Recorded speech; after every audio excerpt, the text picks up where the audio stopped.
Hoje começamos a Odisseia. E a Odisseia é uma continuação da Ilíada e é uma história de família. É uma história sobre um retorno para casa. Há três personagens principais, certo? A Odisseu, desculpe. Odisseu. Que é o personagem principal. E é por isso que é chamada de Odisseu. Há também Tanélope, que é sua esposa, e Tanakis, que é seu filho. Como discutimos quando lemos a Ilíada, Homero está preocupado, antes de tudo, com a condição humana. O que significa ser humano? O que significa viver em um mundo de guerra, trauma, tragédia? E como podemos superar essa diversidade? A Odisseia sobre três indivíduos em uma família, todos traumatizados e com o coração partido. Ok, então Odisseu está tentando voltar para a casa da guerra. E seu problema é que ele tem TEPT, que é estresse pós-traumático. E isso é muito comum para soldados que retornaram da guerra. Eles viram tanta violência, viram tanta tragédia, viram tão morte sem sentido, que suas estão despedaçadas. E isso é um problema de doença. Então você tinha Penélope, que sofria de depressão. Por que ela está deprimida? Porque seu marido está ausente há 20 anos. E ela não sabe se ele está vivo ou morto. Ah, não. Ele provavelmente está morto, certo? Já se passaram 20 anos. Não há sinal dele nos últimos 20 anos. Aster Cerizeri não consegue admitir que ele está morto.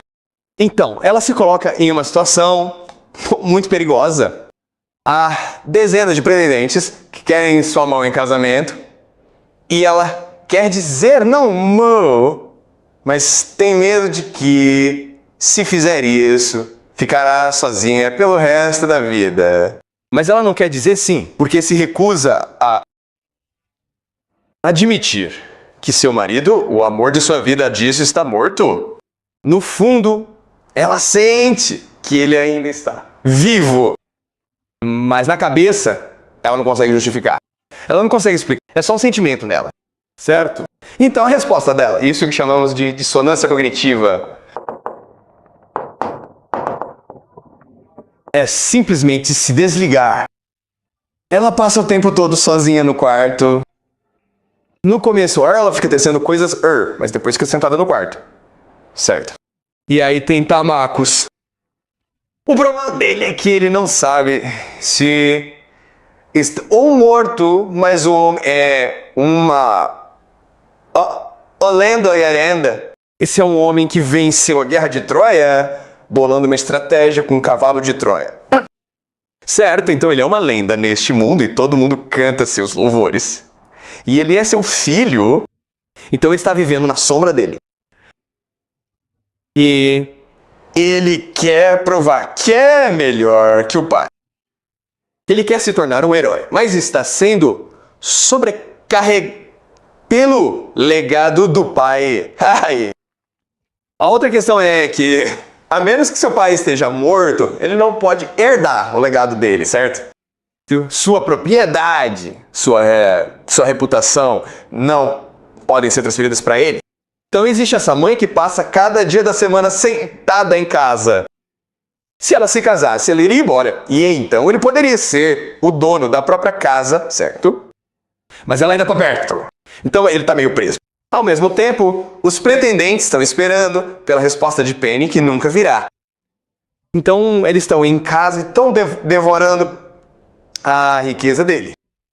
Então, ele está apenas vendo sua vida murchar e não há nada que ele possa fazer sobre isso. Tudo bem.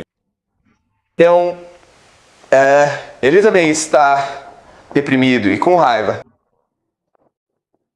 Mas você sabe que todas essas coisas são uma coisa. É realmente uma dissonância crônica? É realmente uma depressão? É realmente um trauma? Então, a outra maneira de analisar o Holmes e a questão sobre a alma é algo com que os antigos estavam realmente preocupados. Porque era realmente a questão mais fundamental do que significa ser um ser humano. É algo sobre o qual não falamos hoje, algo em que não pensamos hoje, porque vivemos em um mundo de ciência material. Se não podemos ver, não existe.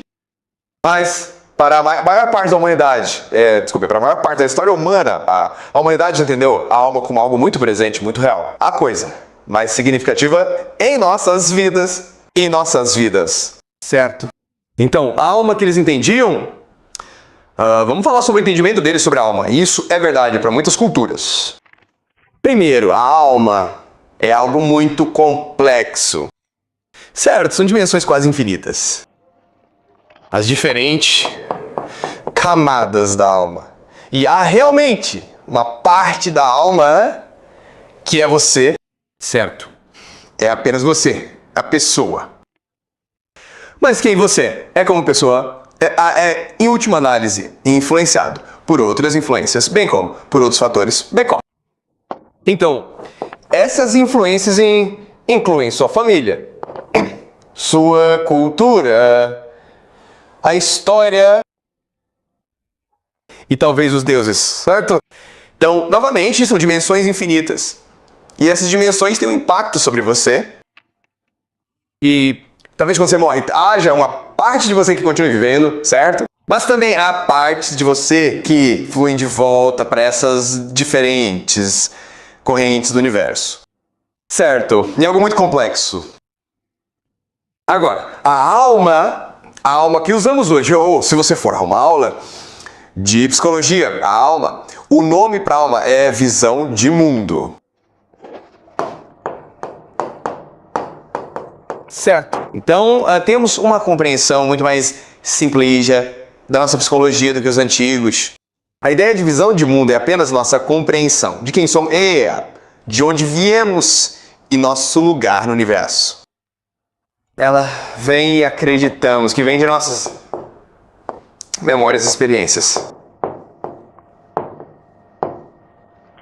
Certo? E a visão de mundo é importante, porque nos permite conhecer a nós mesmos. Isso é importante para coisas como planejamento, certo? Certo? Somente se você souber quem você é, você pode realmente planejar com antecedência. Porque então você sabe o que quer fazer, o que quer fazer, o que quer realizar. Isso permite empatia, construir relacionamentos com os outros. E permite julgamento. Basicamente, que é bom. Do que você gosta. Certo. Então, a visão de mundo e alma são fundamentais para quem somos. Agora, o que eles vão te ensinar na psicologia é que o trauma fragmenta a visão de mundo. Há algo sobre sua experiência que é fundamental para a sua identidade. Mas, como é tão doloroso, você se esquece disso ou se recusa a ver menos no Ivar. Isso causa uma ruptura em sua identidade, em seu senso coerente do mundo, Ivar, e o que destrói sua visão de mundo. E isso leva à depressão. O que é depressão? Depressão é a incapacidade de agir e pensar. Você não sabe o que quer realizar. Você não confia em si mesmo. Você não sabe do que gosta. Então, quais são os sintomas da depressão? Você dorme muito. Você não encontra prazer em nada. Você não sente nenhuma emoção. Você sente uma espécie de dormência. E é por isso que as pessoas tendem a tomar drogas ou simplesmente dormem o tempo todo, algo assim. Porque você é incapaz de agir. E é exatamente isso que está acontecendo com Adísios, Penélope e Tamaques. Há um trauma em suas vidas. E eles simplesmente acreditam nisso também. Pode haver um trauma que divide a alma. Certo. E pode ser um demônio. Pode ser um incidente realmente doloroso. Pode ser qualquer coisa. Mas isso divide sua alma. E se você quiser se recuperar, então você tem que consertar sua alma. E esse é um conflito e dilema fundamental dentro da Odisseia. Você tem 3 indivíduos. Adísios, Penélope e Tamacos. Suas almas foram estilhaçadas. E então eles estão em uma jornada. Sua própria Odisseia. Para consertar suas almas. E a resposta, claro, é um ao outro. Certo, o amor um pelo outro. É isso que vai salvar o mundo. Certo, o amor da família. E essa é a mensagem fundamental da Odisseia. Tudo bem, e é por isso que é uma leitura tão poderosa. Certo. Então deixe-me dar a vocês um pouco de contexto sobre o enredo. Como vocês sabem, a Odisseia começa em repouso intermediário imediato. Certo, no meio das coisas. O que quer dizer que muitas coisas já aconteceram. Acontece bem no meio do enredo. Certo, no começo, Odisseu está ausente há 20 anos e está preso em uma ilha. Com Calypso, Epso. Certo. Penélope está deprimida e Cinemato está bravo. Certo, Atena, chega em Damasco, venha comigo. Eu te ajudarei a encontrar seu pai. Certo.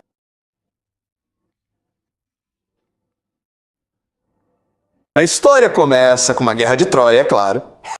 Certo, lembre-se, de Troia, Helena foi levada para Troia. Ela se apaixona por Paris, porque foi isso que prometeu a Paris como prêmio. E agora seu marido, o rei de Esparta, Maná e seu irmão Megabana, o rei dos reis, estão tipo, Acar, vamos formar um exército e vamos trazer Helena de volta, chega. Certo? Isso está profetizado. Esta será a maior guerra da história da humanidade. Ela transformará mortais em deuses, certo? Certo?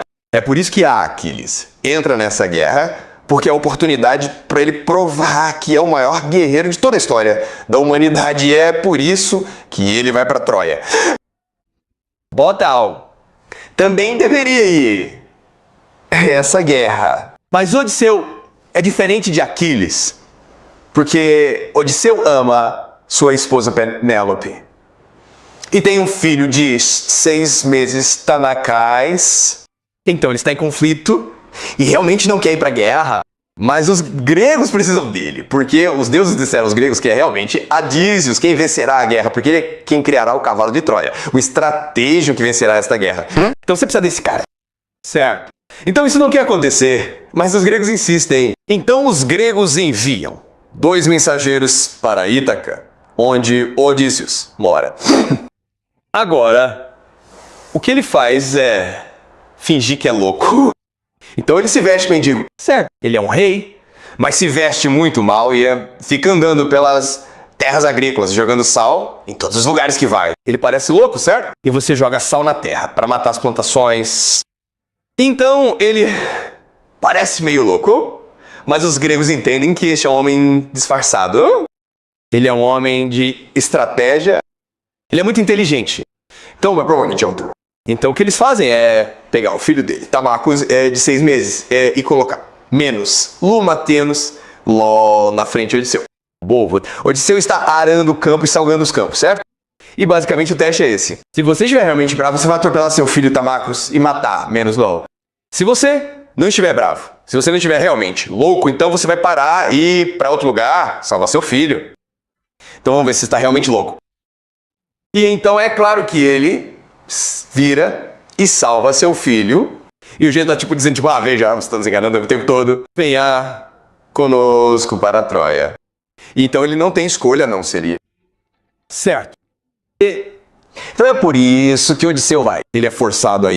Pense nisso. A história realmente não faz sentido. Certo. E essa é a grandeza de Homero, porque ele está nos contando a complexidade da psicologia humana. Mas isso é muito inteligente. Ele pensa no futuro, certo?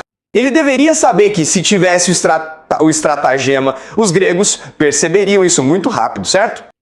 Então o que ele deveria fazer é se esconder dos gregos, certo? Ou talvez apenas se mudar. Se você realmente não quer ir para essa guerra, você simplesmente foge e leva sua família com você. Certo. Ou sabe de uma coisa? Simplesmente mate esses caras, porque você é louco, certo? Tudo bem. Então, o que isso nos diz é que sim,